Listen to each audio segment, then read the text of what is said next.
अस्सलामुअलैकुम ख़वातीन हज़रात, मैं हूँ आज़िम और आप मेरा यूट्यूब चैनल या फेसबुक पेज देख रहे हैं। हक बात आज जो कुछ पूरा दिन हुआ उस पर बात करते हैं।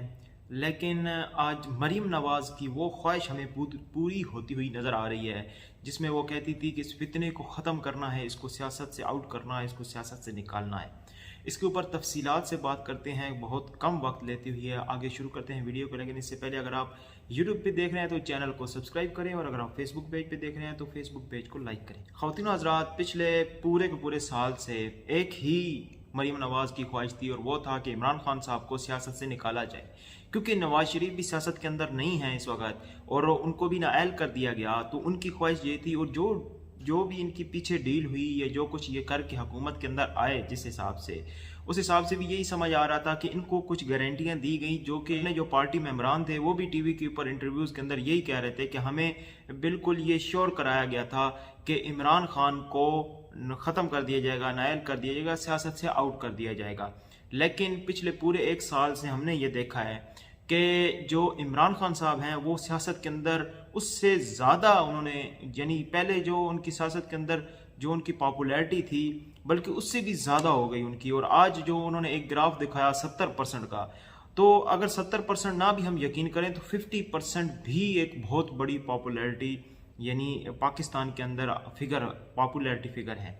इमरान खान साहब सियासत से आउट नहीं हुई है, ये चलता रहा, पूरा साल चलता रहा, लेकिन इस पार्टी को तोड़ने की हर हद तक कोशिश की जाती रही और की जाती रहेगी। अब यहाँ पे क्या हुआ कि 9 मई का जो वाक़या हुआ, उसके बाद फिर फवाद चौधरी हो, श्री मज़ारी साहिबा हों, ये जिन जो असद उमर हो गए, शाह महमूद कुरैशी हो गए, ये सारे पकड़े हुए हैं, सिवाय इसके के जो चौधरी फवाद साहब हैं वो बाहर हैं। उसके अलावा बाकी सारी लीडरशिप अंदर है। और बाहर जो इमरान खान साहब बयानात दे रहे हैं, अंदर ज़राए के हवाले से ये खबरें आ रही, ज़राए नहीं यानी कंफर्म सोर्सेज, और कंफर्म ये खबरें आ रही हैं जो कि मीडिया में सामने भी आ रही हैं कि बहुत से लोग इमरान खान साहब से नाराज़ हैं कि वो हमारा नाम नहीं ले रहे। जिस तरह फवाद चौधरी की बीवी कह रही हैं कि वो उनके ऊपर जो कुछ हो रहा है उसके बारे में कोई बात नहीं कर रहा, और ईमान मज़ारी साहिबा उन्होंने भी कहा कि श्री मज़ारी का आप नाम नहीं ले रहे, इमरान खान साहब से गिला कर रही थी। तो ये बहुत सी अभी पार्टी के अंदर बातें चलना शुरू हो गई हैं। और दूसरी तरफ जो लोग, जिन लोगों का कहा जा रहा था कि ये पार्टी छोड़ के जा रहे हैं, जिस तरह अली जैदी साहब हैं और आबिद फारूक साहब हैं, उन्होंने भी तरदीद कर दी कि हम पार्टी नहीं छोड़ के जा रहे। लेकिन अब बहुत से ऐसे लोग हैं जो कि हमेशा जो हमारी इस्टेब्लिशमेंट है उनके प्यारे रहे हैं और उनको वो मानते हैं, उनके साथ ही चलने वाले हैं। जिस तरह मतलब पूरी की पूरी पीटीआई ही इस प्रो इस्टेब्लिशमेंट थी, लेकिन आज क्या हो गया कि वो एंटी इस्टेब्लिशमेंट हो गई, जिसकी वजह से अब उनको आगे मुश्किलात का सामना करना पड़ सकता है। और आहिस्ता आहिस्ता जब मुश्किल वक्त आया है पार्टी के ऊपर, तो लोग अब साइड पे होना शुरू हो गए हैं। आज इमरान खान साहब ने भी 9 मई के वाक़यात की मजम्मत की, फवाद चौधरी ने भी कल मजम्मत की, लेकिन देर कर दी मेहरबान आते आते, तो थोड़ी देर कर दी। और हालांकि उससे पहले पुरअमन रहने का ये सब कुछ वो आप कह रहे थे, लेकिन ये जो स्ट्रांगली आपने जो कंडेम करना था वो आपने नहीं किया, यानी सख्त रद्द अमल देना चाहिए था इन 9 मई के वाक़यात पे। वो पीटीआई की लीडरशिप और पीटीआई ने नहीं दिया, जिसकी वजह से ये मामलात और ज़्यादा गर्म हो गए। अब जो पकड़ धकड़ शुरू है, जो कुछ हो रहा है, वो तो अलहदा एक बात है। दूसरी तरफ अब पीटीआई को, जो मरीम नवाज साहिब की जो ख्वाहिश थी कि इस पीटीआई को ख़त्म किया जाए, ख़ास तौर पे इमरान खान को सियासत से आउट किया जाए, -1 फार्मूला यही था, पिछले 4 साल से चल रहा था।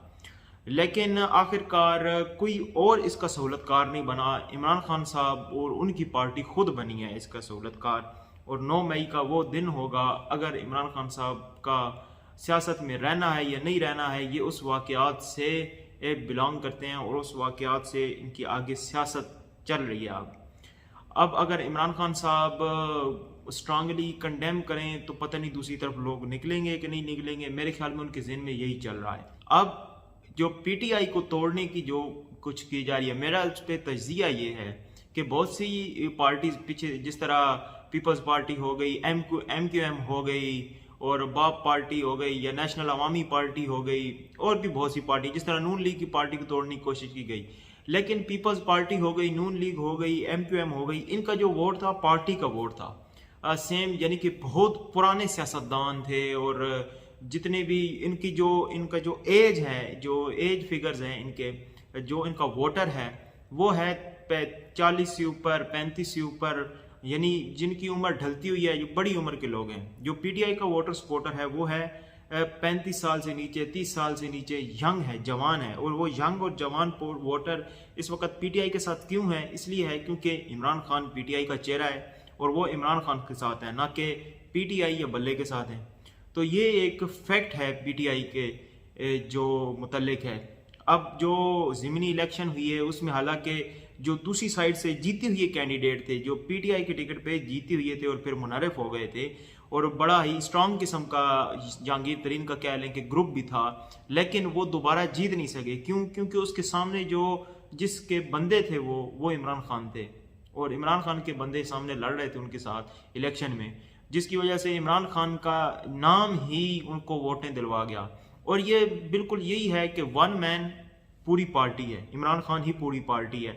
अगर वो पार्टी छोटी छोटी करके तकसीम हो जाती है, टूट भी जाती है, और इमरान खान नए बंदे लाते हैं अपनी पार्टी के अंदर, नए लोगों को टिकट्स देते हैं, नए लोग लाते हैं, तो वन मैन है इमरान खान। इमरान खान के नाम पे ही वोट डलेगी। जैसे कभी नवाज शरीफ के नाम का वोट था, लेकिन अभी वो वोट डिवाइड हो चुका है। अभी वो शहबाज का है, हमजा का है, मरियम का है, नीचे शाद खान अब्बासी, और हर एक का, यानी हर एक ने अपनी अपनी जगह बना ली है। लेकिन पीटीआई के अंदर कोई ऐसा फिगर नहीं आ सका, क्योंकि वो तमाम के तमाम जितने ये सियासी लोग थे, ये तमाम के तमाम सियासी लोग हैं, इन्होंने सियासत से पॉपुलैरिटी गेन की है, इन्होंने सियासत से अपने आप को अवाम में मुतारिफ किया है। लेकिन जो इमरान खान का फिगर है वो इंटरनेशनली पहले ही वो स्पोर्ट के अंदर वो इतना ज़्यादा टीवी के ऊपर दिखाए जाने वाला चेहरा था, और फिर उसके बाद जब वो आ गए हुकूमत के अंदर और फिर पॉलिटिक्स की उन्होंने हुकूमत के अंदर आग वज़ीर आज़म बन गए, और इतना ज़्यादा विजिबल रहने वाला चेहरा वो अकेला इन सब के ज़्यादा, इसी वजह से आज इमरान खान की पॉपुलैरिटी इतनी ज़्यादा है। और इसको तोड़ना बड़ा ही मुश्किल हो रहा था, बड़ा ही मुश्किल हो रहा था। लेकिन 9 मई का वो वाक़यात हुए, उसके बाद अब लग रहा है कि अब पता चलेगा कि पीटीआई के मुश्किल वक्त में पीटीआई के अंदर कौन रहता है और कौन भाग जाता है। यानी जो बयानात आने शुरू हो गए वो समझ आ गई पीटीआई की लीडरशिप को कि अगर अब भी हमने जो ये बयानिया जारी रखा तो अब हमारा बचना मुश्किल ही नहीं, नामुमकिन हो चुका है। तो ये सारी तो सूरत हाल थी अभी पीटीआई के मुस्तकबिल के हवाले से कि पीटीआई बचेगी नहीं बचेगी, क्या होगा उसका। मज़ीद बात करेंगे आज के इमरान खान साहब के हवाले से कि जो उनकी गिरफ्तारी करने जा रहे थे या दहशतगर्दों के हवाले से अगली वीडियो में। तब तक के लिए अल्लाह हाफिज़।